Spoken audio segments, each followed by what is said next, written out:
আপনি আমাকে বাধা দিতে পারেন না। এখন আপনি যদি এখানে আপনি আনলফুল কাজ করতেছেন, এখানে আপনি আনলফুল কাজ করতেছেন, আপনি আনলফুল কাজ করতেছেন না, আপনি এটা করতে দিবেন না কেন? এরিয়াতে যাই নাই,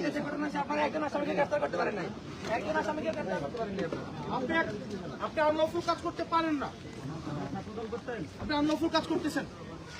আপনি যারা হামলা করছে তাদেরকে গ্রেফতার না করে এসে আপনি আমাদেরকে বাধা দিচ্ছেন। এখানে আপনি বালুর ট্রাক রাখছেন, এখানে আপনি পিক আপ রাখছেন, এখানে আপনি এখানে বাস কামাই রাখছেন পুনর্গঠন কর্তৃপক্ষ।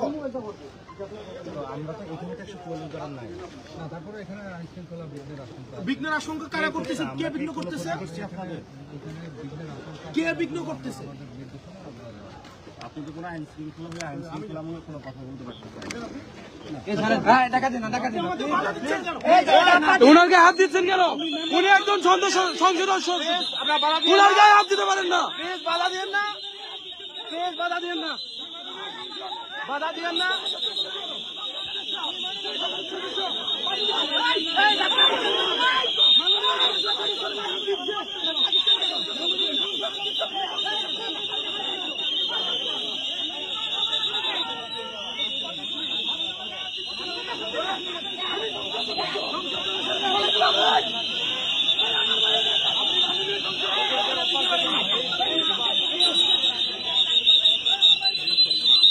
গায়ে হাত দিতে পারেন না, কেমন করতেছেন কেন?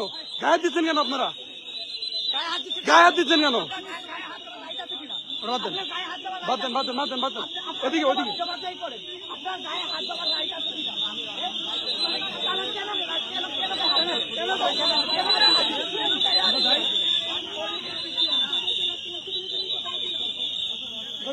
আমরা দেখতে পাচ্ছি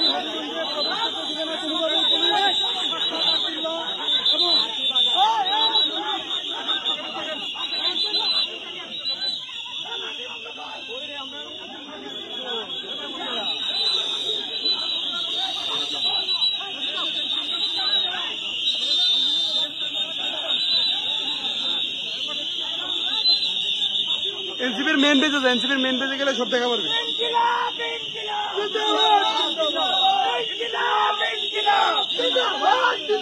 সবাই এনসিপির মেন পেজে এনসিপির মেন পেজে লাইভ।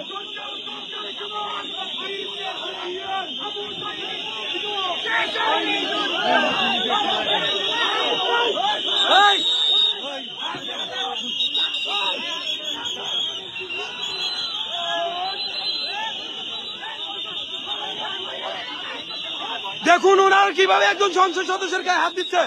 আপনাদের কোন রাইট আছে সংসদ সদস্যের গায়ে হাত দেওয়া? ওনার গায়ে হাত দিচ্ছেন কেন? আপনারা ওনার গায়ে হাত দিচ্ছেন কেন? ওনার গায়ে হাত দিচ্ছেন কেন? দেখুন ওনার গায়ে হাত দিচ্ছে কেন? উনি আপনাদের গায়ে হাত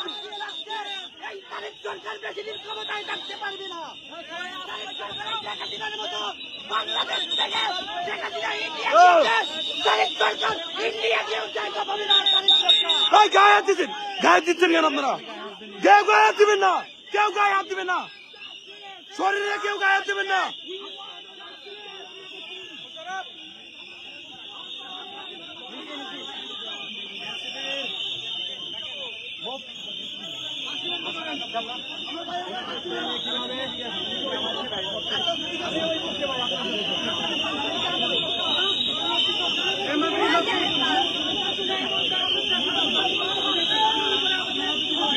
এটার লিগে সার্চ দিয়ে দেখো লাইভ চলতেছে, দেখো কি হচ্ছে, আমি কোথায় আছি এখন।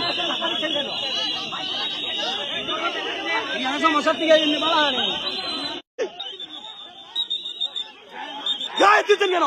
আপনি শরীরে হাত দিচ্ছেন কেন? শরীরে হাত দিচ্ছেন কেন? শরীরে হাত দিচ্ছেন কেন? শরীরে হাত দিচ্ছেন কেন? শরীরে হাত দিচ্ছেন কেন? গায়ে দিচ্ছেন কেন?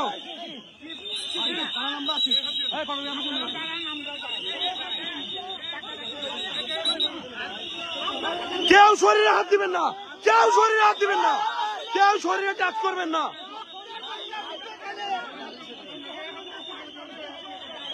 ওই দেখেন, ওই ওদিকে দেখেন, এদিকে দেখেন, দেখেন কি অবস্থা।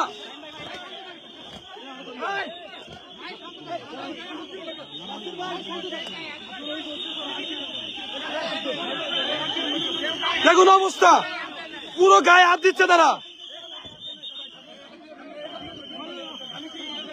শরীরে হাত দিচ্ছেন কেন আপনারা? শরীরে হাত দিচ্ছেন কেন? শরীরে হাত দিবেন না, কেউ কেউ শরীরে হাত দিবেন না। এই যে শরীরে হাত দিচ্ছে দেখেন, দেখেন দেখেন দেখেন, শরীরে হাত দিচ্ছে দেখেন।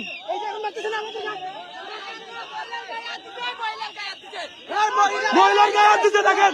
এই, কেউ টাচ করবেন না, এই,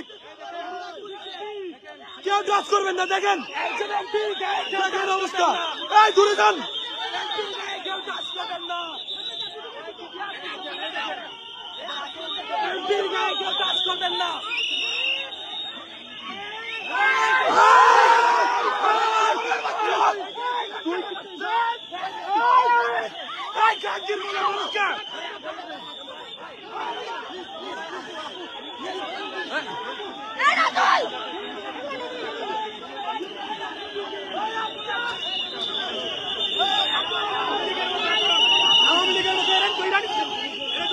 আপনারা কেন ধরে নিয়েছিলেন? কে নিয়েছিল? কে নিয়েছিল? ওনাকে ধরে নিয়ে গেছে ভিতরে, ভিতরে ধরে নিয়ে গেছে ওনাকে। মহিলাদেরকে ধাক্কা দিয়ে সে এখানে ছিল, ওনাকে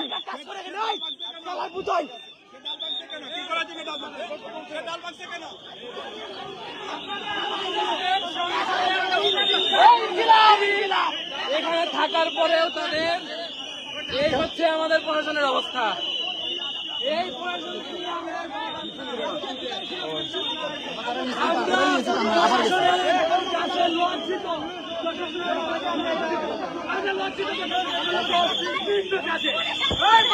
ভাই ভাই ওইদিকে একজনকে ভিতরে নিয়ে মারছে, পুলিশ আটকে ভিতরে টানে নিয়ে মারছে। বলেন বলেন, ভারত না বাংলাদেশ? অবশ্যই স্যার আমি বলবো যে এখানে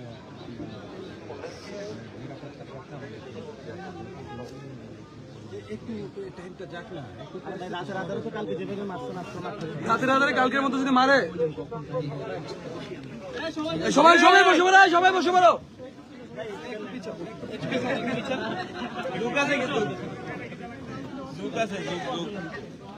সবাই বসো, সবাই বসে যান। সাজ্জি সালাম, আপনি ডিসি ডিপ্লোমেটিক নাসিরউদ্দিন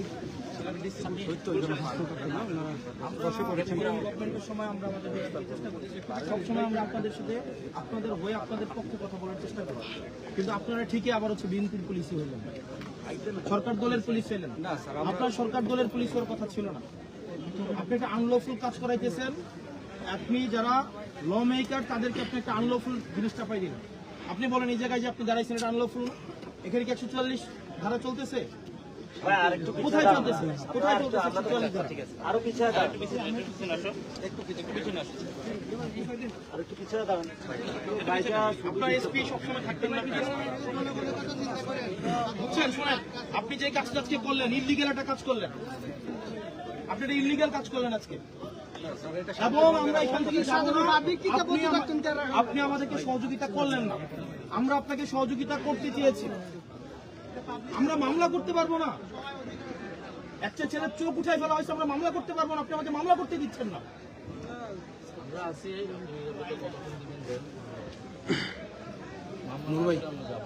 মানে কত নোংরা, লাশের গাড়ি দিয়ে আমাদের গাড়ি বাধা দিছে, বালুর গাড়ি দিয়ে আমাদের গাড়ি বাধা দিছে, ট্রাক থামায় আমাদের গাড়ি বাধা দিছে। কি পরিমাণ নোংরা মানসিকতা সম্পন্ন, লাশের গাড়ি পর্যন্ত যেতে দিচ্ছে না, লাশের গাড়িটা আমাদের সামনে দাঁড় করে রাখছে। ওটা ওনার জানাজা আছে, জানাজা মিস হয়ে যাবে। এটার নাম প্ল্যান। আমরা বসে আছি, আপনি লাগাই ছেড়ে দেন ভাই, আমরা যাব না।